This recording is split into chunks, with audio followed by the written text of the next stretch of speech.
Bismillahirrahmanirrahim. Alhamdulillahirabbil alamin. Wassalatu wassalamu ala sayyidina Muhammadin wa ala alihi wa sahbihi wa barik wa sallim. Na wa ta'anumu wa ta'anim wa tadhakkura wa tazkir wa naf'a wal intifa' wa nifata wal istifadah wal hatha ala tamassuki bi kitabillahi wa sunnati rasulih sallallahu alaihi wa alihi wa sahbihi wa sallam wa du'a ila al-huda wa dalalah al khair ibtigha'a wajhillah wa mardatihi wa qurbihi wa thawabihi subhanahu wa ta'ala مع لطف وعافية برحمتك يا أرحم الراحمين. اللهم إني نسألك العلم لدني والمشرب الصوفي الهني وهب يا غني. اللهم إني نسألك العلم لدني والمشرب الصوفي الهني وهب يا غني. اللهم إني نسألك العلم لدني والمشرب الصوفي الهني وهب يا غني. صلى الله على سيدنا محمد وعلى آله وصحبه وسلم والحمد لله رب العالمين آمين. Alright, we're continuing from the previous hadith, right? So we're still on the chapter of making what you teach appropriate to what, to the students who are in front of you. And so to tailor your teaching lah to the students who are in front of you, right? And we see that Rasulullah himself, he did that, right? So he will be selective, of what he shares to who, right? So that to whomever is in front of him, he will be selective. Right, so we were actually on Hadith 31. I'm going to continue Hadith 31 because I didn't finish it. I think there was quite a lot of sharah to do. Right, so I'm just going to read the Hadith and then we're going to continue from where we left off on the sharah. Alright, so the Hadith, Bismillahirrahmanirrahim. روى البخاري ومسلم واللحظ منهما أن عن أنس بن مالك رضي الله تعالى عنه أن النبي صلى الله عليه وسلم ومعاذ بن جبل رديفه على رحلي قال يا معاذ قال لبيك يا رسول الله وسعديك قال يا معاذ قال لبيك رسول الله وسعديك قال يا معاذ قال لبيك يا رسول الله وسعديك قال ما من عبد يشهد أن لا إله إلا الله وأن محمدا عبده ورسوله صدقا من قلبه إلا حرمه الله على النار قال يا رسول الله أفلا أخبر به الناس فيستبشروا قال لا إذن يتكل وأخبر بها معاذ عند موته تأثما. تمام. Right, so the hadith goes, Rasulullah called Sayyidina Mu'az 3 times, and 3 times he responded to the Rasulullah sallallahu alaihi wasallam. Right, in there is a method whereby Rasulullah pulls attention. Right, he gets his attention from Sayyidina Mu'az by calling him 3 times. Right, and then Rasulullah announces what he has to say to Sayyidina Mu'az, which is basically whoever declares that there is no God but Allah subhanahu wa ta'ala and that Muhammad is a messenger of Allah subhanahu wa ta'ala, right, truly and sincerely from his heart, and Allah subhanahu wa ta'ala will make the fire of hell haram onto him. Right, and Sayyidina Mu'az saw it as such a great news, and he said, should I tell the people so that they can rejoice in this great news? And Rasulullah said, don't tell them, right, because they will be they might become lax, they might become complacent. But Sayyidina Mu'az, towards the end of his life, he did tell the hadith out of fear of keeping knowledge to himself. So in him telling the hadith is not that he disobeyed Rasulullah, right, but it was more of when he was sure, right, that it would not make people lax. Right, so that means the way he told the hadith, he actually followed up with his own an explanation, right, of what the hadith meant when Rasul said, sincerely from his heart. He didn't say, whoever says La ilaha illallah enters paradise, or is haram for the fire of hell touch him. Right, but he says sincerely from the heart. So there was a clause there, right, there was a condition, right, as to who says La ilaha illallah. Right, so we went through actually quite a lot of explanation, right, on that hadith, right. So I'm going to continue from what Imam Ghazali said. So Imam Ghazali rahimahullah ta'ala said, on page 80 a bit further up, so Imam Ghazali rahimahullah ta'ala said, one of the duties of a teacher is to confine himself to the extent of the student's understanding. That is of the duty and responsibility of the teacher not to overburden the student with respect to his understanding.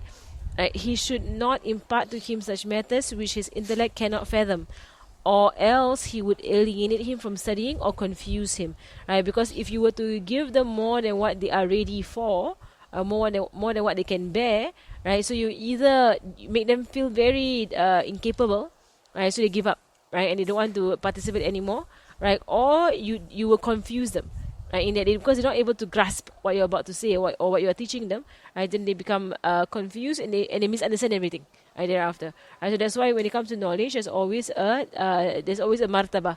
Right, you have to go from the easiest books to harder books to harder books to harder books. Right, you don't jump straight away to a difficult book. Right, but you go through a series of books to bring you up, right, to where the knowledge is. Right, so it is actually irresponsible of a teacher, right, to jump into a text that is difficult, right, on the student, right, when the student is basically at a low level. Right, so because it could be a fitna onto the student, right, in that they could misunderstand everything and think that they understand, right, or it could make them just feel very discouraged, right, from trying to study because it's too hard. Right. By adhering to this principle, the teacher will follow the leader of humanity, Rasulullah, who utilized his approach while teaching, narrating, lecturing, and so on. He should only impart the knowledge if he knows that the student is able to understand it. Right? Only when you see that she is capable of accepting this knowledge, right, then you impart knowledge. Which is why not every hadith you have to go out there and narrate. Right? Especially in our time where people have the modern day mentalities, where they're very influenced by modern ideas, right? So if you try to inform them, about certain laws in Islam, right, or certain expressions in Islam, right, they will reject it, right, because they are not ready, right, to actually accept it, right. So what you should do is that you should go slowly, right, in changing some of the ideas first, right, in showing the flaws in the ideas of the modern times. And there are many flaws in our modern day ideas. There's a lot of problems, right? And you start going into it, you'll find a lot of ideologies that we have in our modern time is really Islam is essentially correct, right? But because people they judge Islam based on their flawed perception of this dunya, right, they begin to see that there are flaws in Islam, or there are injustices or whatsoever in Islam, whereas actually it is them who are flawed, right? The ideas are flawed, right? So of course you don't go and tell them that they're flawed, right? But you just there needs to be a proof, right, as to that these ideas are actually false ideas. All these ideas are actually from the modern times, right? So they need to actually pull themselves out of this kind of ideas. Right. So he says here, right, so Allah subhanahu wa ta'ala himself says, so it is not appropriate for a scholar to impart everything to everyone. Right. This applies if a student understands the knowledge but cannot benefit from it. How then can he teach his student that when he cannot even understand? Right. So so it's important lah, which is why that even in Tarim, only certain things we translate, certain things we don't translate. Right, because it depending on what people can actually understand. So even translation, it is selective. Right, because depending on the crowd. A person rightly said, evaluate each person according to his intellect and weigh him up according to his understanding until you are satisfied with his ability, and he can derive benefit from you. If this is not the case, it will result in disapproval due to varying standards. Right, Allah subhanahu wa ta'ala says, do not give your wealth to foolish people. Right, so wealth here can mean your rizki, right, or it could also mean knowledge. Right, so don't give knowledge or wealth to foolish people, whereby they will just abuse this knowledge, or they will abuse the wealth. Right, so especially we know if you give, like, for people who are poor, sometimes you don't give them cash straight out. Because if you give them cash straight out, they might spend the cash foolishly on things that they don't need. Right, and they might buy expensive phones and buy expensive this, expensive that. Right, so it's better to just buy stuff for them and then you give them the stuff that you buy for them. Right, so whatever they need, you give them, but you don't give them cash straight out. So, and that is from the Quranic injunction. Right, that if you know they are foolish, they don't know financial responsibility. Right, so then you do the financial responsibility part, right, but you help them pay it off. Right, but you don't give it to them in their hands.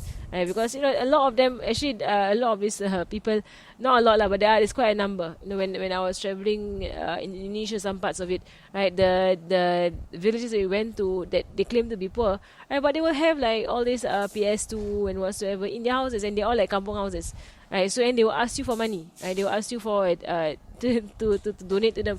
Then you're like, I don't even have what you have in your house. Right, because what they buy is completely not important, and they spend money on it, and then they waste their time on it, right? So there's foolishness in there lah, right? So for us, what we do, we give them food. Right, give them food. We offer to pay for their like electricity bills or water bills, but also to an amount. Right? Because if they are wasting, right, electricity and water, then of course you don't pay for the entire thing lah. So that means you pay an amount, right? That is basically what you need to survive. So any more than that is on you. because you all waste a lot of stuff.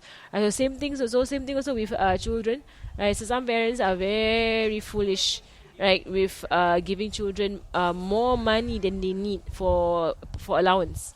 For pocket money, right? So I mean, even since our time, like the people who will come to school and they have $10 a day, right, to spend in primary school, $10 a day, and they will spend, and they end up buying nonsense.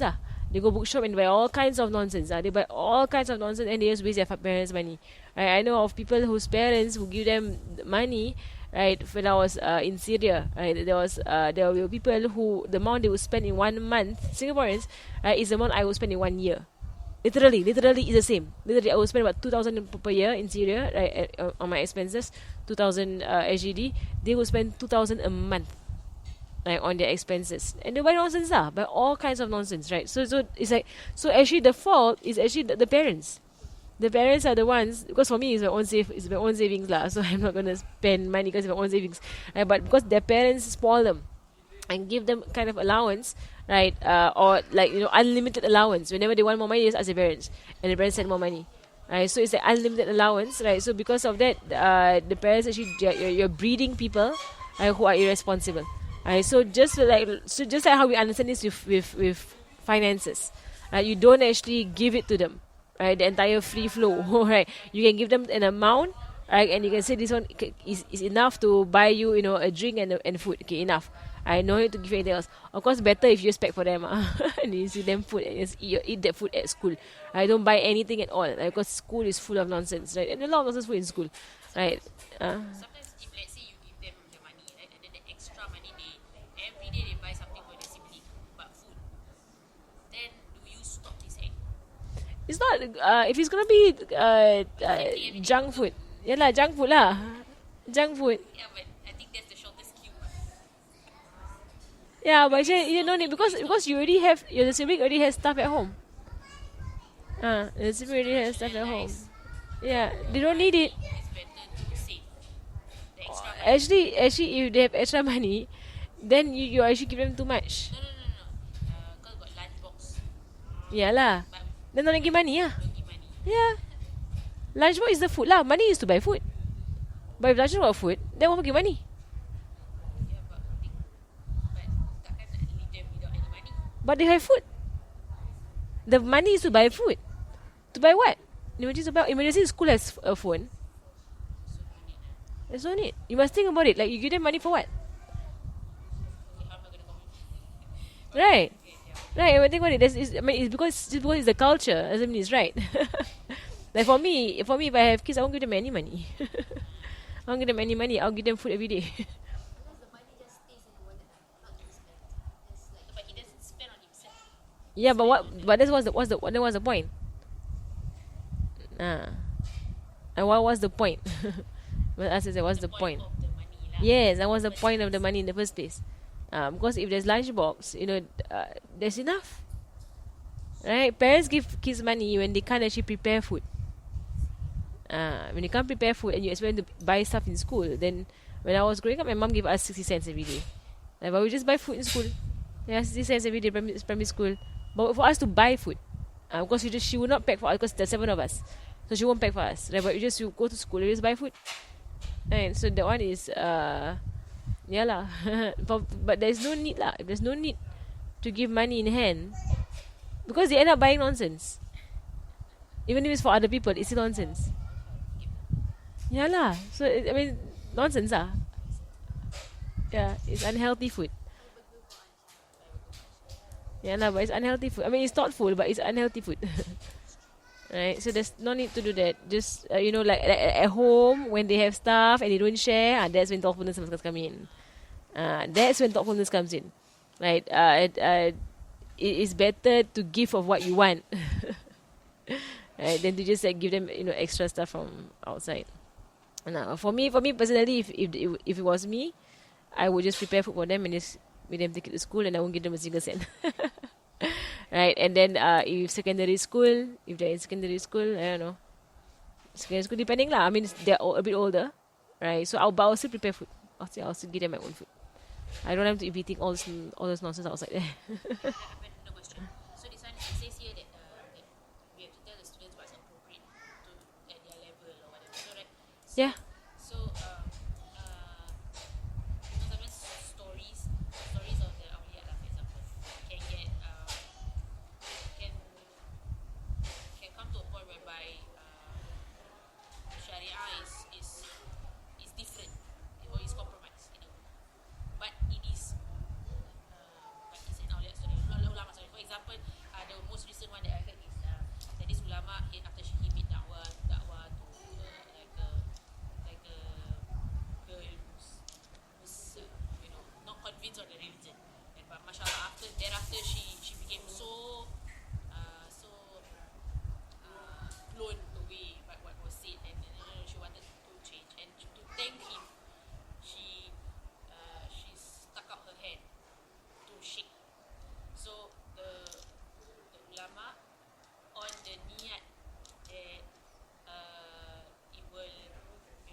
story is this?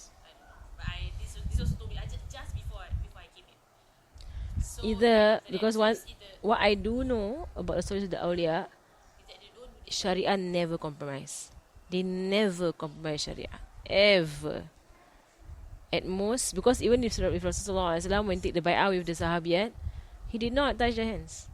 So if the Prophet himself, sallallahu with no nafsu whatsoever, will do this, with the sahabiyat and they take bay'ah with him, right? He would do this. Right? With the sahaba, the male sahaba, he would shake their hands. Right? The female sahaba, he would do this. Right? And they would do the same thing. Right? To him, bay'ah. Right? If the Prophet sallallahu didn't do it, right, and didn't compromise the Sharia, and I don't know any of the awliya that I know of, any awliya story whereby they compromise Sharia. I don't know a single one. Every awliya story, the Sharia is held on to. Because this is what the ulama, they do, the awliya, they do say, that if a wali compromises Sharia, he's not a wali. He's not a wali. The moment they compromise Sharia, they're not walis.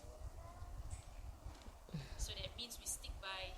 We don't say that that it is okay on the intention that you compromise the Sharia.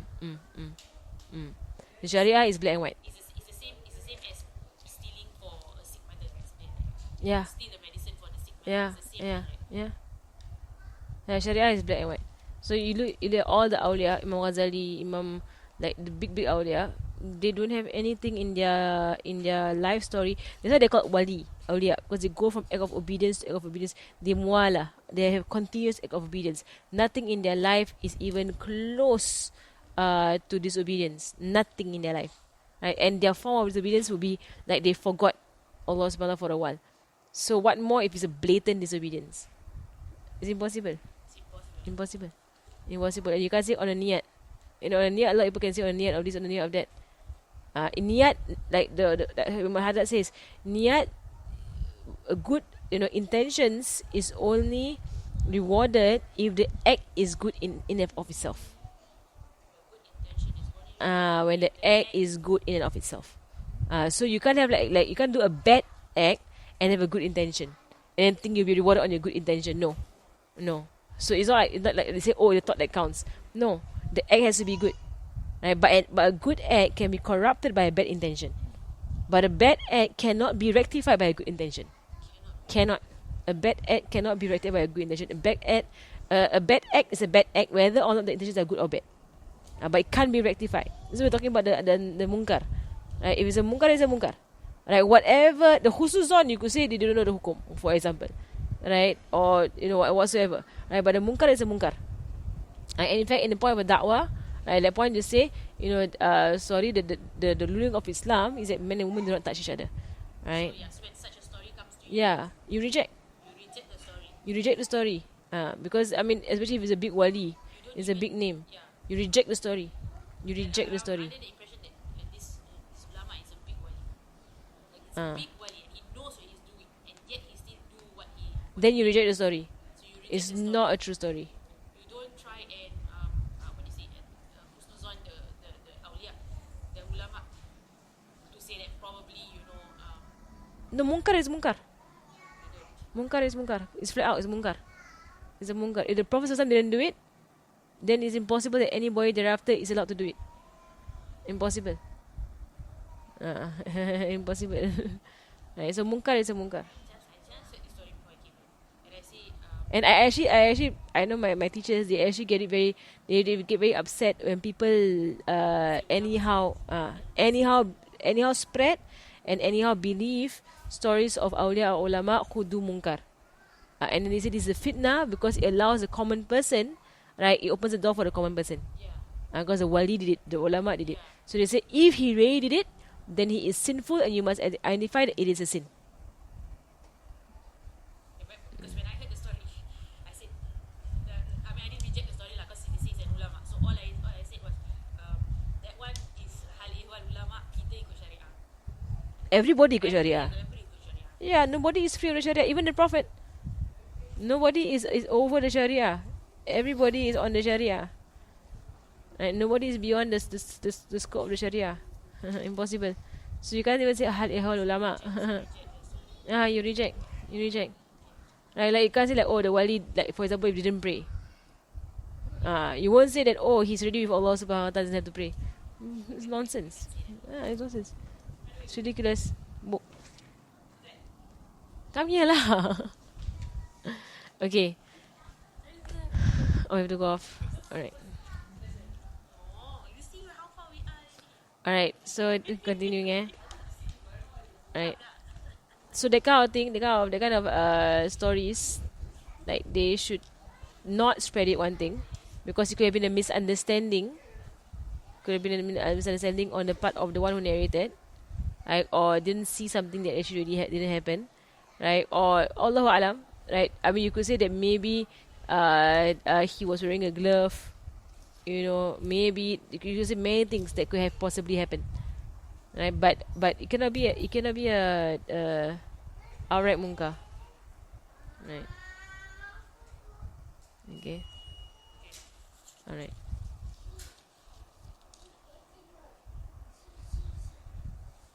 Nah, I can double check for you. I can double check for you. Right. So it's but what from my own understanding, it cannot be. It cannot be outright munkar. Cannot be. Alright. So and it should not be spread. It shouldn't be spread. Because people don't, that's why it says that people don't understand. So you don't understand what exactly happened. Story behind it. Okay, Yeah, something else happened. Something else happened. got lost in the story. Yes. The way it's being told is right now is an outright munkar and meaning, Yeah. right? And it's not possible. Yeah. And if it was basically someone in the West, like who did it, like I mean the Western scholars, there are a lot of them who are lax. Or it could be that maybe there was a khilaf in that issue, difference of opinion. Allahu alam. If there's difference of opinion, then it's not a munkar, but it's on the opinion of another madhab. So maybe on our madhab, is that is sin. Another madhab, lain. So it could be. I mean, these are you say the husnul ones lah. That means that there was a khilaf. As a teacher, do we try and avoid such stories? Yes. We try and avoid Yes. such stories. We don't tell them to our Yeah. Yeah. Alright. So here, alright. So Allah Subhanahu wa Taala says, "Do not give your wealth to foolish people." And this is to bring our attention to the fact that safeguarding knowledge from those who will destroy and harm it is more important. Giving something to someone who does not deserve it is just as wrong as refusing to give it to someone who deserves it. Right? So it's just as wrong, right? So giving people knowledge that they cannot understand, right? And they cannot it will be a fitna onto them is as wrong as not giving it to, as wrong as giving it to someone, not giving it to someone who actually deserves to have it, right? It's just as wrong. Right? A weak student, so you're harming someone, and by giving them knowledges that they cannot actually handle, you're harming them. Right? A weak student. Yeah lah. Yeah, I mean, there's a lot of kids end up give up. They go into low morals. I mean, morale. They don't have high esteem, low esteem. All this is part of parcel lah. You know, because they're being pushed on a pace that they're not ready to go on, right? So then just by that, then of course they will classify children, right, as to who can go faster and go slower, right? But then when they do that. Right. As you went off, she just go to class. Right. So when they do that, right, already by that it demoralizes already, because you know you're in the lowest class, right? No matter how they name the classes, and they try to name the classes, you know, in a very positive way, right? We're not saying like, you know, last time they said EM1, EM2, EM3, right? But now they're trying to make it more positive in the way they label class, but everybody knows. Because you can't hide it. Everybody knows this is the faster class, this is the mediocre, and this is the lowest class, right? So they go, you know, yeah lah, they know they're in the lowest class, right? And then when they come together, then all the more they become they influence each other, right? So that's why it can be detrimental lah. It can be detrimental when you force people on what level they're not on. Forcing, so basically on the part of the method of Rasulullah, whereby he only teaches based on the level of the student, does not force the student to be on a level that he's not, right, or not able to. And sometimes the more you force, right, the more they reject, and then after they get very frustrated and they get very they get put off, right, by the subject altogether. They don't want to learn the subject, Right? So the teacher actually really matters a lot as to how much a student will embrace a subject, or how much they will strive in a subject. It really matters. Right? So he says here, a weak student should be taught such things that are clear and appropriate to his level of intellect. The teacher should not say to him that there are more intricate details in the matter, at the same time withhold this from him, right? I mean, just teach him what he's able to grasp, and don't say, oh, there's a lot more, right, to this, right? and then just keep it to yourself lah, and then just tell them, for now, right, this is for you to know now, right? Thereafter we will learn more stuff. And by doing so, the teacher will cause the student to lose interest in the clear facts which have been taught to him, and this will disturb him emotionally. He will also view it as acting miserly towards him. It is, after all, natural for every person to think that he is worthy of knowing every intricate fact and detail. This is what actually a lot of people fall into lah. A lot of people think that they are deserving, right, of knowing all kinds of knowledges, and that all of it should be shared with them, and they are able to handle all of it. Right, so but then that's not true. Some people can only handle some details. Intricate details should not be given to the masses. Rather, a teacher should only teach them the various acts of worship, the importance of honesty in the dealings which they are engaged in all the time. He should fill their hearts with desire for paradise and fear of hellfire, as the Quran does. He should not cause any doubts to develop, as these may remain in the heart and will be very difficult to remove, leading to wretchedness and destruction. Right. So when it comes to this religion, there are a lot of intricate and deeper knowledges, right, of religion, but it's all not important for us to go into, right? Especially the knowledge of Aqidah. When it comes to Aqidah, basic Aqidah is enough for most Muslims. I learn their basic Aqidah. They learn the 20 sifat of Allah subhanahu wa ta'ala. They learn about the Prophets alayhi salam. Right? They learn about the affairs of the next world, about the angels, about the unseen, the Day of Judgment, and also Qadar and Qadar. Right? That is enough. The Rukun Iman is enough. Right? There are deeper books of Aqidah that go into logic, it goes into rhetoric, it goes into all kinds of discussion. Right? But as Imam Ghazali says, right, these books, they are medicines. Right, they are not your main course. Like the main course is our main Aqidah that speaks about the 6 pillars in Iman. Right, these other books that speak about all kinds of the proof of the existence of God and the proof of this and the proof of that. Right, that goes into logic. These are all medicine books. Right, so only when somebody has a disease, right, when they have diseases, then the books of medicine, when it comes to Aqidah, will be brought out. Right, but for as long as they have no diseases and they are actually okay, right, you don't actually go into all these topics. Right, so Aqidah, that's why in Darul Zahra, Habib Umar will keep Aqidah to a very basic level. He will not go into deeper books of Aqidah. Only when you reach higher levels, right, then you will learn. Just in case when you go back to your own countries, there are people who have diseases, then you can actually, know how to counter. Right, you know how to actually address the diseases that are present in them. Right, but besides that, most human beings do not need, right, all these higher up books of Aqidah. Right, when it comes to Tasawwuf also, Tasawwuf, you just focus on the diseases of the heart and the diseases of the limbs is enough for most people. Right, you just focus on this over and over again because people just keep not getting it over and over again. They keep sinning with their limbs and with their heart. Right, so you just focus on that. That's why he says here, you teach them the various acts of worship. Right, you focus on the acts of worship first, right, and the importance of honesty in their dealings, right, and then fill their hearts with desire for paradise and fear of hellfire. Right, it means you focus them on the akhirah, right, that all that they do in this world will be accounted for in the akhirah, right, so you focus them on the akhirah, right, and don't cause any doubts to develop, right, as this may remain in the heart, and this will be very difficult to remove, leading to wretchedness and destruction, right, so right, so you don't go, as I say, don't cause any doubts in the heart, right, don't share anything that there is no need to share. Right, focus on what is good, focus on what is beneficial. Right, so even when I teach Aqidah in Masjid Hadith, I teach Aqidah there. Right, I will go through the sifat of Allah Subhanahu wa Taala and everything. Right, and it's for us to understand Allah Subhanahu wa Taala and how He, how we approach Him in our lives. Right, but then I will always say to them, and emphasize to them, right, that at the end of the day, on the Day of Judgment, Allah Subhanahu wa Taala is not going to ask you about His sifat. He's not going to ask you about tell me how you know I exist, or tell me about my. He won't ask you anything about himself because he knows himself. Right? What he will ask you is what you did. That's all. Right? Your amal and ibadah, your actions and your sins. These are is going to be the main subject matter on the Day of Judgment. Right? So while we learn Aqidah, right, we learn enough, right, for us to function in our lives. Right, and then thereafter, after you've learned Aqidah, you go straight into Ibadah. Right, you work on your Ibadah, you work on staying away from what is sinful, right? All of these things. Right. So they don't dwell so long.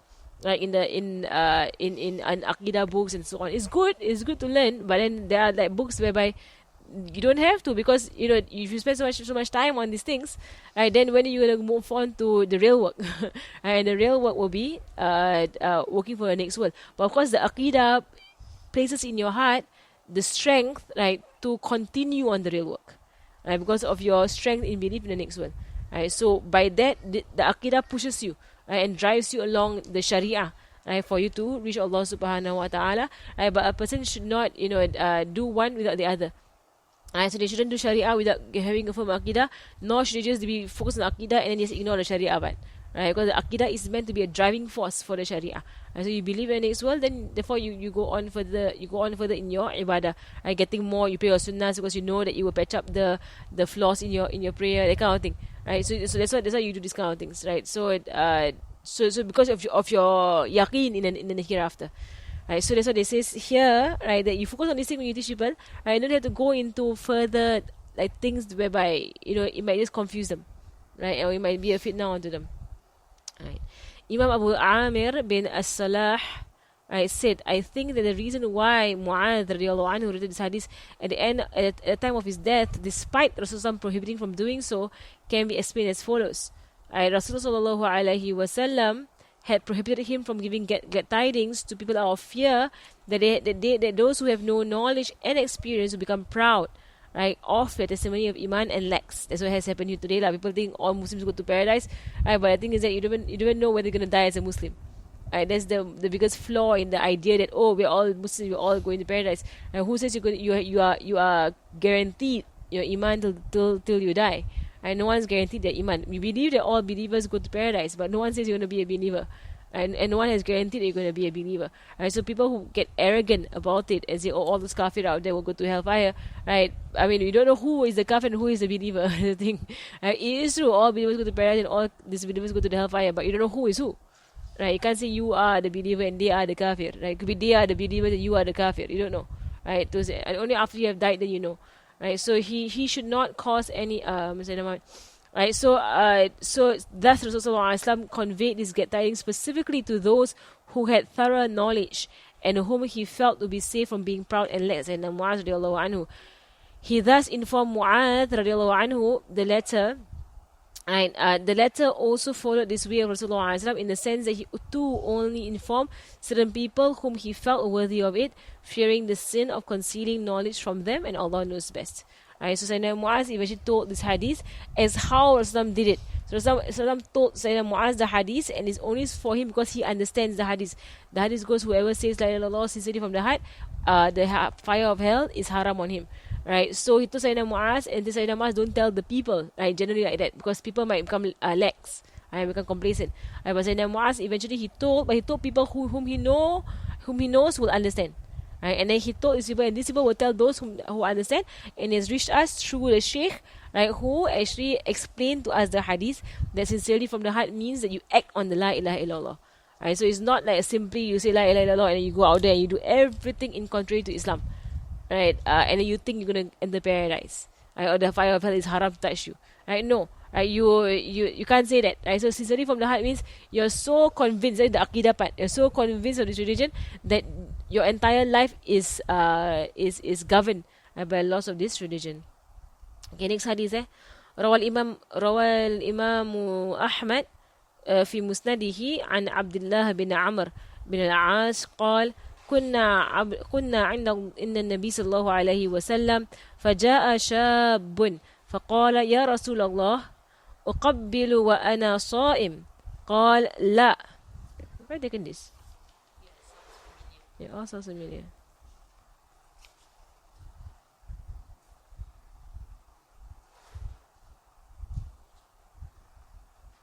Because my sticker is there.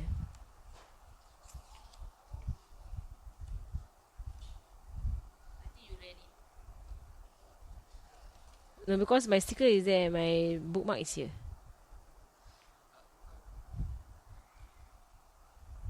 I think I finished it lah.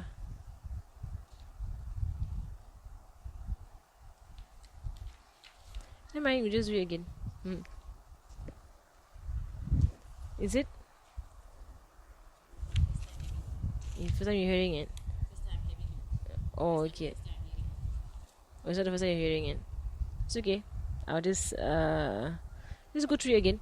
Right. أقبل وأنا صائم قال لا فجاء شيخ فقال أقبل وأنا صائم قال نعم فنظر بعضنا إلى بعض فقال رسول الله صلى الله عليه وسلم Previous one is the second one. تمام. Right. قد علمت لما نظر بعضكم إلى بعض إن الشيخ يملك نفسه. Right. So the hadith, so these are all further hadiths to illustrate how Rasulullah sallallahu alaihi wasallam would tailor his answer depending on who is asking. Right. So a young man came to Rasulullah sallallahu alaihi wasallam. So from Imam Ahmad, rahimahullah, who narrates on the authority of Abdullah bin Amr bin al-As radiallahu anhu, said, we were in the company of Rasulullah sallallahu alaihi wasallam when a young man came to him and asked, "O Rasulullah, can I kiss my wife while I am fasting?" Rasulullah sallallahu alaihi wasallam said, "No." Thereafter an old man came and asked, "Can I kiss my wife while I'm fasting?" And Rasulullah said, "Yes." Right. And so the Sahaba began to look at each other and they were surprised because his answer was different. And Rasulullah said that, "I know why you're looking at each other. The old man can control himself." Right. So he responded differently. Right. This brings us to it's a story, I think, by, if I'm not wrong, Imam Malik, okay, one of the Imams, right, whereby there was a king, right, who came to the Imam, right, the great Imam, and he said, what is the punishment, right, on someone who goes to his wife, in intercourse while they're fasting Ramadan, right? What is the punishment, right? And the punishment, right? Actually, there is you have a ranking, right, to the punishment, right? So it's the one who goes to the wife, right, in Ramadan, right? You can either the punishment is you can free a slave, right? That's the first thing, you free a slave, right? Otherwise, you feed 60 poor, right? Otherwise, you can't do that. Then you fast 2 months in a row, right? So these are the punishment. This happened to a man in time of Rasulullah, whereby he came to Rasulullah and said, "Ya Rasulullah, I went to my wife and I was fasting in Ramadan. What do I do now?" Right? And then Rasulullah said to him, Rasulullah said to him, if you can, free a slave, right? And then the man said, "I have no money. I have to free a slave." And then he said, then fast 2 months in a row. Then the man said, "I can't even do Ramadan." 2 months in a row, right? And then Rasulullah said, "Then feed 60 poor." And the man said, "I have no money." Right? And Rasulullah said, "I have some dates here, go and feed 60 poor." And then the man said, "Oh, but my family is the poorest in Medina." And Rasulullah said, "Go and feed your family." Right? But the ulama said this is specifically for this particular man. Right? Other people are not allowed to do that. You're supposed to feed 60 poor out there, right, which is not your family. Right? So basically, there was this king that kept going to his wife during Ramadan, and he asked the ulama at the time, right, what is the hukum? And the alim, in front of his students were all there, right, he only said one thing: fast 2 months in a row. Right? Every time you go to your wife, you have to fast 2 months in a row. Right? And then the king left. Right? And then the students they were surprised, and they said that that the ruling has a choice. You have these 3 other things that you can do, right, which is feed 60, right, or to free a slave. Right? Why do you just give him one and not all 3? Right? Then he said that, well, he's a king. If I tell him that he can just free a slave every time he goes to his wife, he'll keep going to his wife without care. Right? And this is Ramadan, as you certify the month of Ramadan. You keep going to your wife. Right? So because it's easy for the king to keep freeing slaves, it's no problem. Feed people also he has a lot of money, no issue. But if I say to him he must fast 2 months in a row, or there's going to be heavy on him. Right? So then it will stop him from doing what he's doing. It will stop him from his munkar. So the alim was wise in that he gave only one ruling, right? Because he doesn't want people to play with this law, right? So you only give the ruling of you must fast 2 months in a row, right? So what he knows the king cannot handle, right? So then the king will stop himself from going to his wife while he's fasting in Ramadan. Right? So similarly here lah. Right? So Rasulullah to one Sahaba, no, you can't kiss your wife when you're fasting, and to the other Sahaba, yes, you can. Right, because depending on their ages, right, one the older one is able to control himself. Right, that's why his reply was different. The next hadith, روى البخاري ومسلم عن عبد الله بن عمر قال جاء رجل إلى النبي صلى الله عليه وسلم يستأذنه في الجهاد فقال أحي والدك قال نعم قال ففيهما فجاهد. Right, Sayyidina Abdullah bin Amr narrates that a man came to Rasul sallallahu alaihi wasallam and he asked for permission to go for jihad. And Rasul said, are any of your parents alive? Right, and then he said, yes. Then Rasul said, then your jihad is with them. Right, so the answer is different. For other Sahaba, he allowed them to go jihad, right, because he knows that they have people looking after their parents, right, or they have no parents alive. Right, but for this Sahaba, Rasul was very specific because he knows that the parents is in need of this Sahaba. So it's better for him to stay with his parents and not go for jihad. Right, and then another hadith. So you see that the answers all differ, eh? Right, so depending on the Sahaba, his answers will differ. Right, Rawa Muslim an Abdullah bin Amr bin al-As radiyallahu ta'ala anhu aqbala rajulun ila an-nabi sallallahu alayhi wa sallam faqal أبايعك على الهجرة والجهاد أبتغي الأجر من الله قال فهل من والديك أحد حي قال نعم بل كلاهما قال فتبتغي الأجر من الله قال نعم قال فارجع إلى والديك فأحسن صحبتهما. And similar hadith to the one that was before, a man came to Rasulullah and he said, I give you my pledge of allegiance. It means I take bay'ah with you, right, on immigration, on hijrah, and on jihad. And I seek Allah's reward. And Rasul said, are any of my parents alive? He said, yes, both of them. And then he said, and you still want to seek reward with Allah subhanahu wa ta'ala? And he said, yes. Then he said, go back to your parents and treat them kindly. Right, so it's a similar hadith, right? So how Rasulullah, while he was always encouraging people to go for jihad and to emigrate, right, but because this person had parents, right, his answer was different. That means he encouraged him to stay at home with his parents. And that is different, right? So like that time also Habba Maryam when she was here, right? It differs when she gives advice to people. If you are a married woman, not a married woman, right? If you have children, you don't have children, it's different advice that she will give you with regards to ibadah, right? Different, right? Because everybody has their own circumstances, right? Okay, then he says the next hadith, روى الإمام أحمد واللفظ له والترمذي عن أبي ذر رضي الله عنه قال قلت يا رسول الله أوصيني قال اتق الله حيثما كنت وأتبع سيئة حسنة تمحوها وخالق الناس بخلق حسن. And this hadith from Abi Dhar, whereby he asked Rasul to advise him, and he says, I advise you. This is there are going to be a few hadiths of several different Sahaba who will come to Rasulullah and ask him, advise me.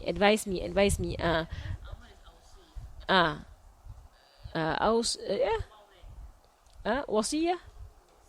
No. This is wasiyah and the wasiyah. Yes, it's the same advice. It's the same meaning. Right, so there are going to be several hadiths of different Sahaba coming up to Rasulullah asking him to give them advice. Right, and each of them he will give different advice. So for Abu Dhar, Rasulullah gave him the advice of have taqwa of Allah wherever you are and follow an evil deed with a good deed. Right, he will wipe it out. And deal with people with a noble manner. Right, so this hadith, you see how Rasulullah for Abu Dhar he gave this specific advice.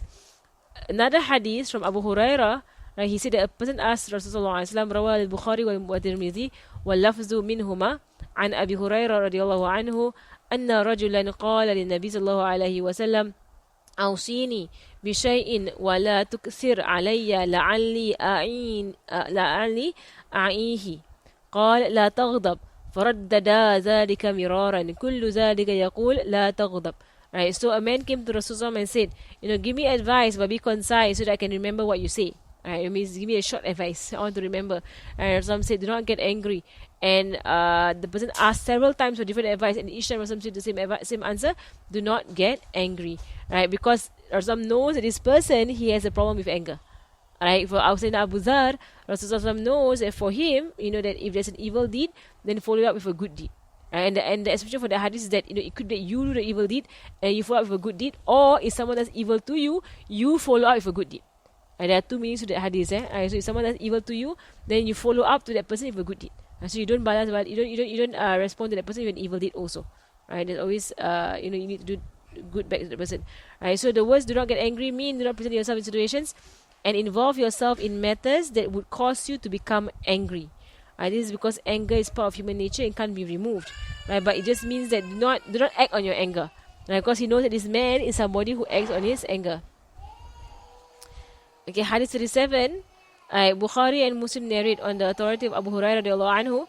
So, Rawal Bukhari wa Muslim wa lafzu lahu an Abi Hurairah radiallahu anhu anna Arabiyan جاء إلى رسول الله صلى الله عليه وسلم فقال يا رسول الله دلني على عمل إذا عملته دخلت الجنة قال تعبد الله لا تشرك به شيئا وتقيم الصلاة المكتوبة وتؤدي الزكاة المفروضة وتصوم رمضان قال والذي نفسي بيده لا أزيد على هذا شيئا أبدا ولا أنقص منه فلما ولى قال النبي صلى الله عليه وسلم من سره أن ينظر إلى رجل من أهل الجنة فلينظر إلى هذا. Right, so there was another hadith about a man came to Rasulullah sallallahu alaihi wasallam and he asked Rasulullah, show me a deed which if I carry it out I will enter paradise.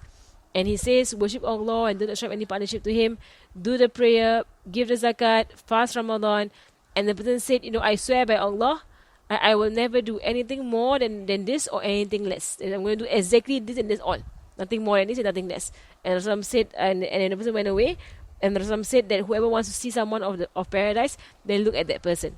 Right, so this statement that you see, right, Allah, Rasulullah sallallahu alaihi wasallam, he gave it to one man.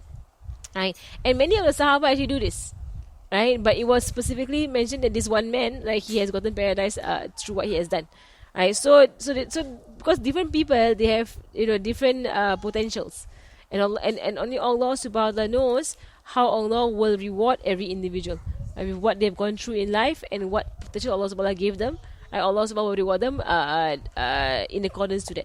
Right, so the statement, if anyone would like to see someone from people of paradise, look at this person, is sometimes made by people when praising certain biased individuals. However, like Imam Abu Fatah Bogota says, don't do that because only Rasulullah is able to do this. Right. So these are all the different hadiths, right, whereby Rasulullah is asked a question, right, and he gives different answers to different individuals. Right. I think I've gone through all of this because they all sound very familiar. Right, in class. But never mind, we will stop there, hadith number 38. Right.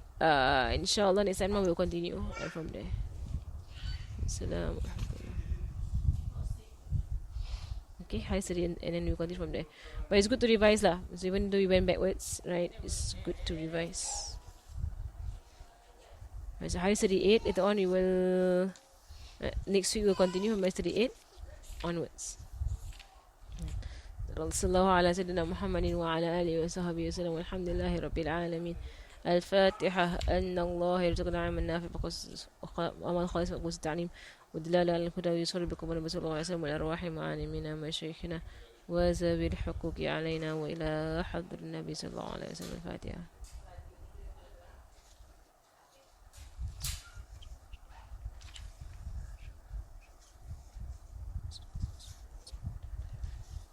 بسم الله الرحمن الرحيم. والعصر. سبحانك اللهم وبحمدك أشهد أن لا إله إلا أنت أستغفرك وأتوب إليك. صلى الله على سيدنا محمد وعلى آله وصحبه وسلم. الحمد لله رب العالمين. آمين.